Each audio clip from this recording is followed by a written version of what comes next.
Сәлеметсіңдер ме, оқушылар? 4-ші сабақтың тақырыбы көне түркі жазуын зерттеушілер. Сабақтың мақсаты эссенің құрылымы мен дамуын сақтау.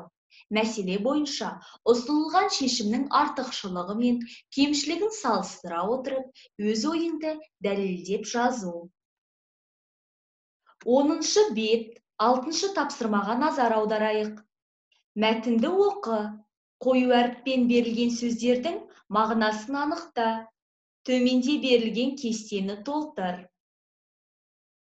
Енисей өзенінің бойынан құпия жазуы бар құлпытастар табылғаны туралы алғашқы хабарды Видзен Ремезов айтқан. Сондай-ақ Сібірде айдауда жүрген швед офицері Страленберг пен немістің белгілі ғалымы Мессершмитте ақпарат берген. Олар құпия жазулар туралы деректерді 18-ші ғасырдың бас кезінде жазған мақалалары мен хаттарында келтірген. Бұл жазулардың құпиясы 1,5 ғасырға жуық ашылмады. Ғалымдар қанша үңілсе де, оның әліпбилік негізін таба алмады. Сондықтан, алғашқыда олар руна жазу деп аталды. Алайда, ғылыми зерттеулер олардың түркі жазулары екенін анықтады. 1893 жылғы қарашада Дания корольдігі ғылым академиясының мәжілісінде Вильгельм Томсен ғылыми әлемді дүр сілкіндірген мәлімдеме жасады. Ғалым ұзақ зерделеп, Архон мен Енисей өзендерінің бойынан табылған ескерткіштердегі құпия жазуды оқудың кілтін тапқанын хабарлады. Ғалым ең алдымен Тәңір және түрік сөздерін оқыған еді.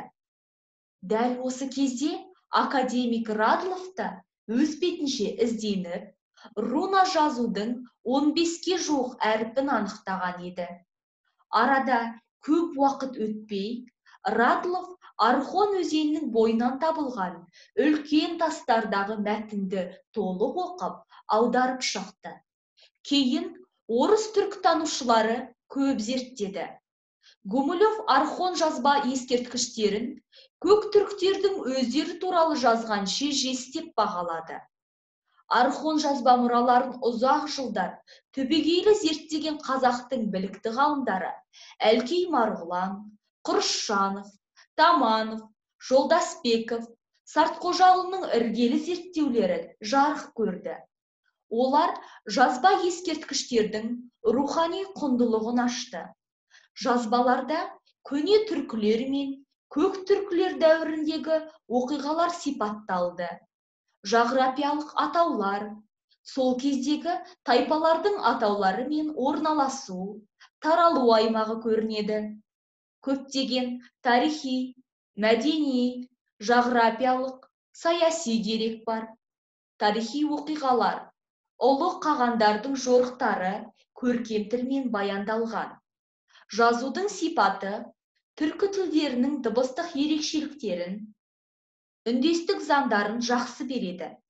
Жазу оңнан солға қарай оқылады. Әрі негізінен дауыссыз дыбыстар таңбаланады. Түркі жазба ескерткіштері ұйғыр қағандығы кезінде аяусыз қиратылған.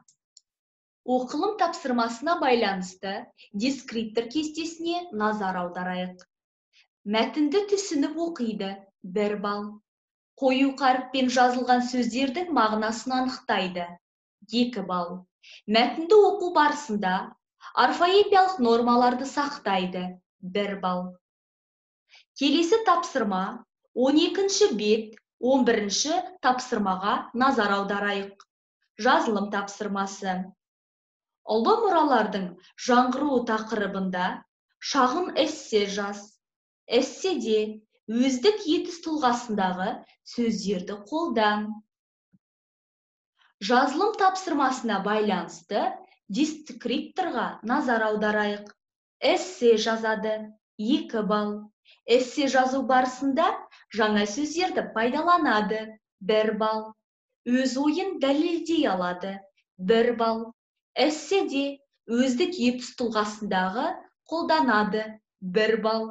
жазу сауаттылығын сақтайды. 1 балл. Сабақ аяқталды. Сау болыңдар оқушылар.